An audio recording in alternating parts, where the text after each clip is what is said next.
नमस्कार दोस्तों, आप देख रहे हैं इंडियन डिफेंस न्यूज हिंदी। और आज के इस वीडियो में हम बात करने वाले हैं लाइट कॉम्बैट एयरक्राफ्ट तेजस को लेकर हुए एक बड़े खुलासे के बारे में। क्या तेजस को इंटेंशनली बदनाम करने की कोशिश हुई थी? क्या एक षड्यंत्र के तहत तेजस को बदनाम करने के लिए जो निगेटिव पब्लिसिटी है ये करी गई थी? हम ऐसा क्यों बोल रहे हैं, आइए थोड़ा हम जानते हैं इस मामले को।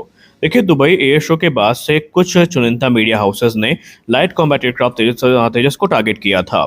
और 7 फरवरी में जब एक ऐसी घटना हुई जहां पर तेजस को लेकर काफ़ी कंफ्यूजन क्रिएट हुई, तो वहां पर भी वो बड़े मीडिया हाउसेस इस पे आर्टिकल लिखने से खुद को रोक नहीं पाए। लेकिन अब इसमें डिफेंस सेक्रेटरी का जो स्पष्टीकरण आ चुका है, आइए जानते हैं पूरा मामला क्या है। दोस्तों, तेजस जो कि भारत का एक स्वदेशी हल्का लड़ाकू विमान है, इसे एचएएल और आडा ने मिलकर विकसित किया है। ये विमान 4th जनरेशन का मल्टी रोल फाइटर है और ये एयर टू एयर और एयर टू ग्राउंड मिशन को एग्जीक्यूट कर सकता है। इसमें हमें आधुनिक रेडार देखने को मिल जाते हैं, बीवीआर मिसाइल्स देखने को मिल जाती हैं और एडवांस इलेक्ट्रॉनिक वॉरफेयर सिस्टम से भी ये इक्विप है। और ये हमारे आत्मनिर्भर भारत का एक प्रतीक भी है। अब आइए जानते हैं पूरा मामला क्या है।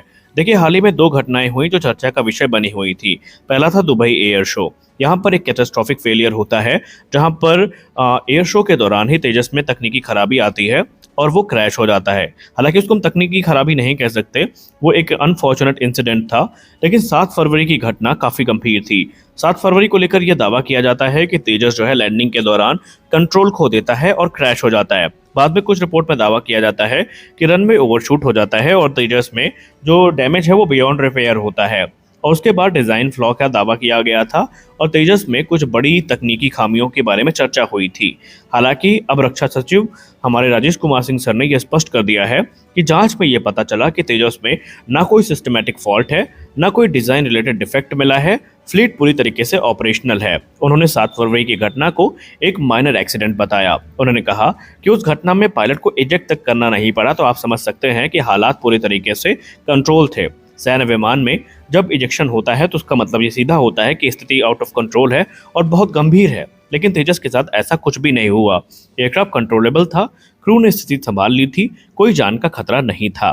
तो यहाँ पर लोग ये सवाल पूछ रहे हैं कि अगर ऐसा कुछ नहीं था तो फिर ये चेक क्यों हुआ, एयरक्राफ्ट को टेम्परेरी ग्राउंड क्यों किया गया? देखिए, यहाँ पर अगर कोई तकनीकी खराबी नहीं है तो जांच क्यों, लोगों का यही सवाल था। तो दोस्तों, आपको पता होना चाहिए कि ये एक स्टैंडर्ड एविएशन प्रोटोकॉल होता है और दुनिया की हर एयरफोर्स इसको फॉलो करती है। किसी भी इंसिडेंट के बाद, चाहे वो मेजर हो या माइनर हो, वहाँ पर जो प्रिकॉशनरी इंस्पेक्शन है वो होता है। यहाँ पर ये सेफ्टी फर्स्ट अप्रोच है, ना कि पैनिक रिएक्शन।